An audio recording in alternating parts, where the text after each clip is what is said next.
In this video, I'm going to talk about a step-by-step approach to door knocking so you can be efficient with your time and prepared to make the most out of your session. Before I do, if the video is helpful, click subscribe. This is how I know if these videos and which videos are actually helping folks out there in the marketplace. If you have any questions, don't be shy. I get calls, texts, emails all the time from people watching these videos who have a few extra follow-up questions, so don't be shy. All right, so let's get into it. When you are door knocking, the first thing you want to do is you want to get your list.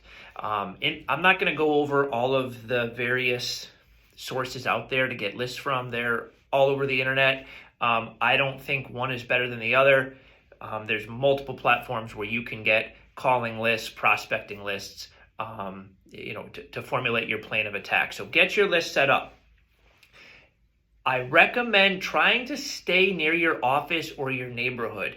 Remember, we're trying to be efficient with time here. The knock on door knocking, it takes a little more time to get there and go through the process than simply calling people on the phone. That being said, when you get someone face to face, it's usually easier to relate. It's usually, you're usually going to get a chance to talk to them a little more. They're going to give you the benefit of the doubt more than someone on the phone. Both work. But those are the pros and cons. So we want to try to set you up efficiency-wise because it can take a little while to set up. So get your list set up. Try to stay within maybe 15, 20-minute radius of your office or your home, ideally. Because in order for this to be successful, this is something you want to repeat. At least once, twice a year, maybe once a quarter, depending on your prospecting goals. So if you don't hit anybody the first time around, or you hit some people again, they're going to get to know you. They're going to appreciate you coming around and giving them real estate information, okay? So try to work a neighborhood that you can hit again in the future. Don't go driving an hour away and hit it on a one-off. It's going to have less of an impact if you're only doing it as a one-off. We want to look short-term, but also long-term when we're prospecting and doing lead generation, okay? So you got your neighborhood down. You got your list. The next thing you want to do is you want to plan it out a little bit. I like to try to find an area that's got a couple expireds. Could be a new expired, could be something that maybe expired a year or two ago. I'd like to work in some expireds there because they have a higher probability, higher return on your time investment of getting a positive response. So ideally, I want to map out an area that's got a couple expireds, maybe a FSBO too. That would be great. And then I want to work some just solds around that. So I want to go start with the expired. I want to have my expired script ready. After I talk to the expired script, then I'm going to go and do some just sold door knocking. I also like to make sure I have a neighborhood or an area that I've recently sold a home or my office has recently sold a home, something that I can share as I'm going through my script as some social evidence to the seller that, hey, we've actually helped folks in this neighborhood. This gives you a little credibility as you're going through the script to make people feel a little more confident in your ability to help. So this takes a little bit of strategic setup in the beginning, but it goes a long way when you're going through your scripts. And if you do get some questions or objections, which you ultimately will, for you to be able to slide that in there and try to set an appointment. Okay, so if you keep those things in mind, you can be very efficient with your time. What I don't like to see is drive to a neighborhood, door knock one expired, and then you're done.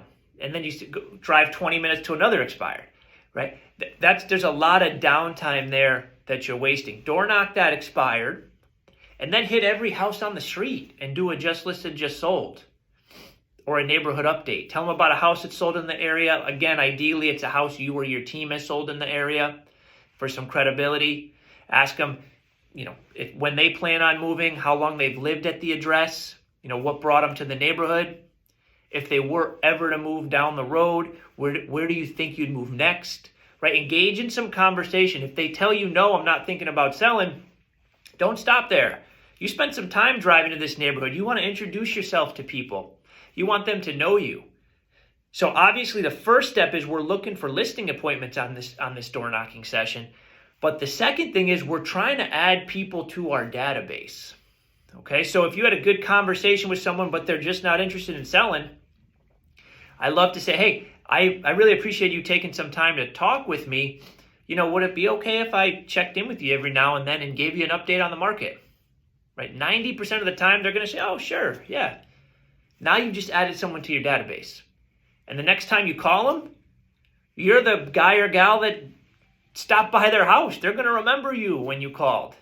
Believe me, there's more of a lasting effect on these door knocking sessions than cold call. And again, I'm a big believer in picking up the phone and calling people, but that your face is not sticking with them, even if you had a good call.